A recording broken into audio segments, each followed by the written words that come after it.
Ang PNP naman patuloy po na tinututukan ng internal cleansing sa kanilang hanay sa pamamagitan ng Zero Backlog Program.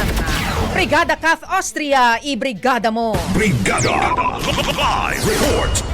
Bilang bahagi ng layunin na mapabilis ang resolusyon ng mga kaso, ipinatupad ng PNP ang Zero Backlog Program na alinsunod sa 110-day resolution time frame na itinatakda sa NAPOLCO Memorandum.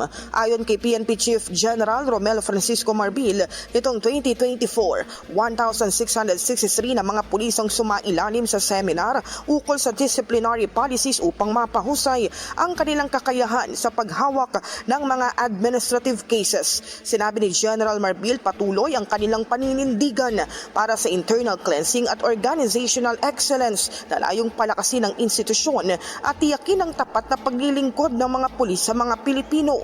Maalalang halos 3,000 mga pulis ang pinatawan ng parusa noong nakaraang taon matapos masangkot sa iba't ibang kaso sa bilang 900 ang na-dismiss sa serbisyo.